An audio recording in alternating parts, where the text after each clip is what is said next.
Oi pessoal, tudo bem? Essa é a aula 4 do mini curso desse fim de semana intitulado Imaginação Ativa, o que é e como fazer, ou o que é e como se faz, certo?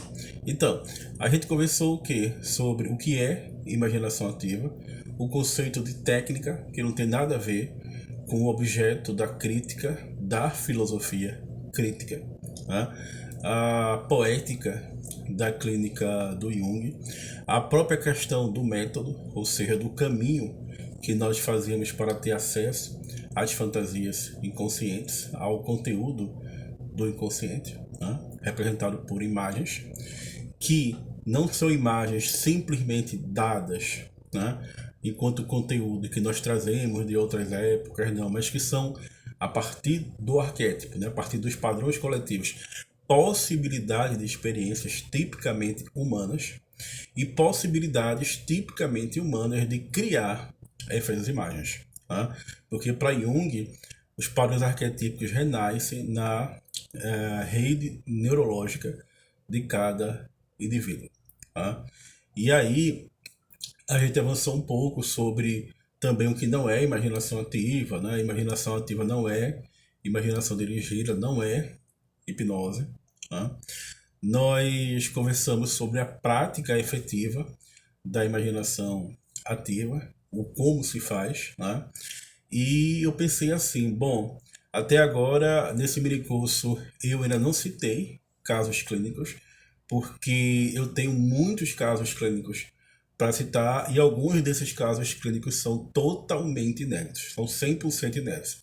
E aí o que é que eu pensei? Bom, eu vou ter que criar um mini curso novo, um outro mini curso só sobre casos clínicos de imaginação ativa, né? Seria imaginação ativa, dois pontos, casos clínicos. É um mini curso que eu vou fazer também em breve. Lembrando, no primeiro mini curso desse canal que eu fiz, que se chama Como Aplicar o Método de Jung à Psicologia Clínica, na quarta aula eu faço, né, um comentário sobre algumas imaginações ativas que alguns pacientes meus me entregaram e como se deu o desenvolvimento clínico desse trabalho de imaginação ativa. Eu vou citar apenas um, certo? Caso de imaginação ativa que eu estudei, né? Muito resumidamente aqui, eu vou citar que é o seguinte. Havia uma mulher que sofria de bruxismo, né? Ela tinha o hábito de ranger os dentes e isso estava começando a criar problemas dentários para ela. E ela vai ao dentista. E o dentista percebe, né? Começa a fazer tratamento com ela sobre bruxismos. E a dor que ela estava sentindo por conta do bruxismo, de uma escala de 0 a 10, estava em 8. Tá? Só que aí ela foi também começar a se consultar com uma psicóloga junguiana, que por meio dessa série de consultas ela começou a praticar a imaginação ativa. E numa dessas imaginações ativas, numa dessas práticas de imaginação ativa, ela percebeu, né? Ela apareceu para ela, imaginação ativa, um grande rio. Nesse rio vinha um jacaré. Tá? E aí ela começa a dialogar com o jacaré, começa a se pôr em diálogo com o jacaré, ou seja, com a imagem arquetípica. Por si só, o jacaré no rio é uma imagem arquetípica. Tá? E como é que vai, jacaré? Meu nome é fulano, como é o seu? Pode me chamar de jacaré. Como é que você tá? Não sei o quê. O jacaré, olha, eu tô com um probleminha. O jacaré abre a boca e percebe que há várias farpas nos dentes do jacaré. E aí o jacaré pede para a mulher tirar as farpas, a mulher tira as farpas da boca do jacaré, dos dentes do jacaré. E o jacaré fala: agora, para aliviar minha dor, eu preciso que você pegue esse rio, que daqui a uns 3 quilômetros vai ter uma caverna, e você vá dentro da caverna e procure uma planta que tem lá e traga para mim. E a mulher, na imaginação ativa, vai percorrendo o rio, chega na caverna, encontra a planta, traz a planta pro jacaré, pega a planta, começa a colocar nos dentes do jacaré e aquela planta vai aliviando a dor dos dentes do jacaré. Né? A própria mulher com dor nos dentes por conta do bruxismo. Nesse mesmo dia em que essa mulher praticou essa imaginação ativa, o marido dela chega em casa e diz: olha, amor, eu resolvi passar no mercado antes de vir aqui, antes de vir para casa, trouxe algumas compras que eu fiz, inclusive trouxe essa planta aqui. No momento em que o marido dela mostra a planta, era uma planta muito parecida com a planta que ela havia enxergado na imaginação ativa, ou seja, no diálogo com as imagens do inconsciente.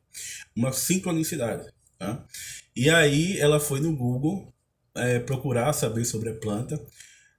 O nome da planta é estragão, né? E ela foi procurar saber tudo sobre estragão, digitou estragão no Google e apareceu que o estragão era uma planta tal medicinal que era usada também contra dragões, segundo certas mitologias. Ou seja, o inconsciente coletivo encontrou na imagem do jacaré uma imagem próxima da imagem do dragão. E ela começou a utilizar o estragão na boca, assim como na imaginação ativa, ela colocou a planta na boca do jacaré. E ao colocar diariamente o estragão na boca, a dor dela foi diminuindo. E aí, de 0 a 10 na escala de dor, de 8 a dor dela caiu para 5, depois caiu para 3, depois caiu para 2. E a dentista ficou super assim, perplexa como a mulher havia melhorado de seus problemas dentários a partir de um tratamento psicológico. Tá? Bom, esse é um dos muitos exemplos que eu já trabalhei clinicamente, né? Essa literatura está presente no Google, certo? Não é autoria minha, mas eu estudei esse caso, e há muitos casos clínicos que eu estudei aqui, e que esses casos clínicos eu vou ter que reunir todos, compilá-los todos em um novo minicurso, né? Então, pessoal, uma coisa que se diz muito sobre imaginação ativa é que nós não devemos praticar imaginação ativa com todos os pacientes, né? Principalmente com aqueles pacientes que sofrem de alguma psicose latente. Por quê? Porque o sujeito pode psicotizar durante a imaginação ativa, ou o sujeito esquizofrênico, por exemplo, ele pode ser possuído por imagens arquetípicas, como de fato acontece, né? A imaginação ativa, de certo modo, é um estímulo a uma psicose leve, a um certo grau de psicose. Tá? Lembra muito o princípio alquímico de que semelhante cura semelhante, então psicose cura psicose, neurose cura neurose. Tá? Lembra um pouco isso.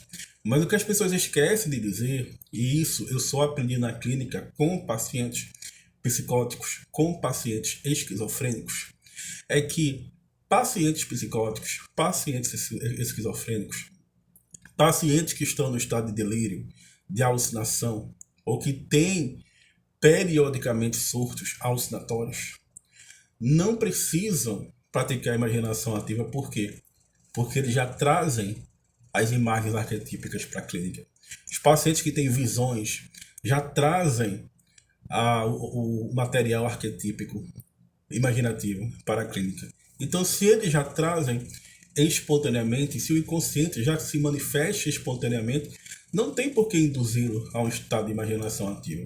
É mais ou menos como uma criança. Eu nunca pratiquei imaginação ativa com crianças, embora aqui no canal eu já tenha feito um mini curso sobre como atender crianças na clínica junguiana. Mas por que eu nunca pratiquei imaginação ativa com crianças? Porque a criança já possui o seu brincar, né? Já possui a sua linguagem própria, que é o brincar.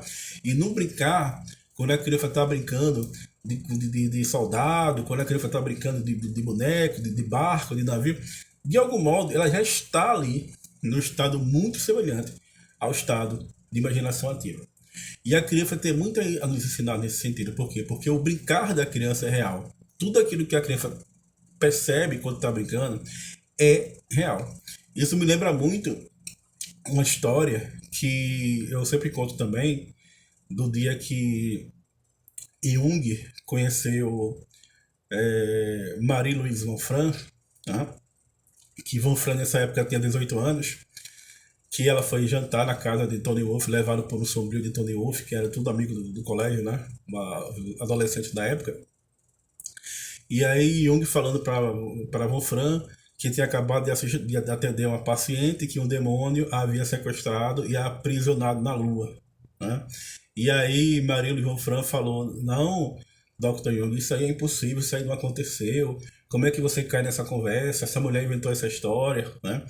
E aí, demônio não sequestra ninguém, quem já viu um demônio sequestrar uma pessoa e aprisionar a pessoa na Lua? E aí Jung olha para os olhos da Wolfram tinha 18 anos nessa época, e diz, isso realmente aconteceu. Ela realmente foi sequestrada por um demônio e ela foi aprisionada na Lua. Isso por quê? Porque o conceito de verdade para Jung, e no mini curso sobre, afinal, qual é o método de Jung, que a gente trabalhou aqui, que a gente conversou sobre a formação de conceito, formação epistemológica, o que é o conhecimento para Jung, o problema da verdade para Jung. Verdade é aquilo que nos ajuda a viver e verdade é tudo aquilo que age sobre mim. O real é tudo aquilo que age sobre mim. Ou seja, o verdadeiro psíquico pode ser expresso por meio da fantasia. Até porque a fantasia, principalmente a fantasia criativa, age sobre mim. Nesse sentido, ela é real. Mas e aí? Como é que eu sei que as imagens com qual estou dialogando, a imaginação ativa, tem a sua origem no inconsciente?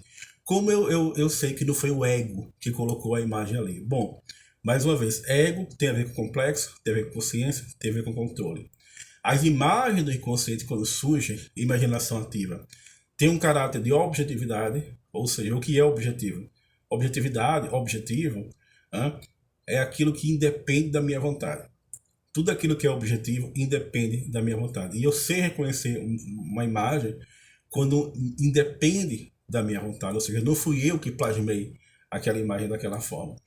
As imagens, quando surgem do inconsciente, têm um aspecto avassalador, tem um aspecto coletivo, todo símbolo, toda imagem de Jung tem um aspecto coletivo impessoal, ou seja, é a representação coletiva de várias épocas da humanidade, de várias culturas, tem um aspecto mitológico, tem um aspecto de mitologema, tem um aspecto luminoso, profundamente transformador.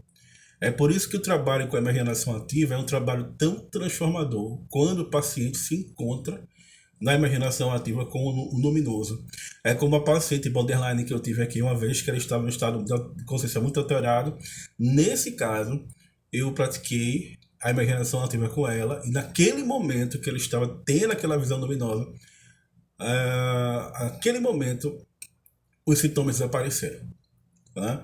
Ou seja, ela encontrou-se com o luminoso. É por isso que dizem que quando Jung encontrou com o luminoso na alma humana, ele falou, não, eu não me interesso, a partir de agora, eu não me interesso mais por neurose, porque eu encontrei algo na alma humana perante o qual a neurose deixa de existir. Né? Então, as imagens do inconsciente têm todas essas características, de serem objetivas, de serem pessoais, de serem coletivas, de serem avassaladoras, de se manifestarem de modo luminoso, profundamente transformador. Tá? É dessa forma que eu sei que o paciente está lidando com as imagens arquetípicas, que o paciente está em confronto com as imagens do inconsciente. E para concluir, pessoal, uma coisa que eu sempre falo para os meus pacientes, porque o trabalho com a imaginação ativa não é fácil, é um confronto, não é fácil, eu sempre digo a eles, você tem dois grandes confrontos a fazer. O primeiro é o confronto com o inconsciente, o segundo é o confronto com o mundo. Quando você for fazer o confronto com o inconsciente, no momento que você mais precisar, eu vou estar do teu lado, tá certo? Com aquela experiência que eu tenho de trabalhar com Jung já há um certo tempo, de estudar Jung, eu vou estar do seu lado no momento que você mais precisar do seu confronto com o inconsciente. E depois você vai vencer o confronto com o mundo. Mas eu te garanto, se você vence o confronto com o inconsciente, você vai vencer o confronto com o mundo. Até porque a imagem que a gente tem do mundo também é uma imagem psíquica que se revela por meio do inconsciente. Tá? Então, mais uma vez, essa é a clínica do Jung, são os seus métodos, são as suas formas de atuação. Tá? Já são muitos minicursos aqui no canal sobre vários assuntos diferentes, relativos, pertinentes à clínica do Jung. Eu creio que com esse minicurso eu consegui responder aquilo que eu me propus, o que é imaginação ativa, aula 1 e aula 2, como fazer imaginação ativa na aula 3 e nessa aula 4 agora, como reconhecer as imagens do inconsciente, tá? E dialogar com elas. Então é isso, pessoal, muito obrigado. Se você conhecer alguém que tem interesse nesse assunto, clínica junguiana, método junguiano, epistemologia junguiana, prática clínica, imaginação ativa, análise de sonhos, tá? E função dos símbolos, sincronicidade, estados emocionais da alma, símbolos da transformação, os arquétipos do inconsciente coletivo. Se eu tiver a psicologia dos complexos, se eu tiver interesse, alguém que tem esse interesse, por favor, recomende, tá bom? Dê like, se engaje nos comentários, porque tudo isso é muito importante para a gente aqui manter o trabalho com o feedback de vocês, tá bom? Até a próxima, até o próximo fim de semana com o próximo minicurso e durante a semana os vídeos de aconselhamento para depressão e ansiedade. Tá bom, pessoal? É isso. Muito obrigado.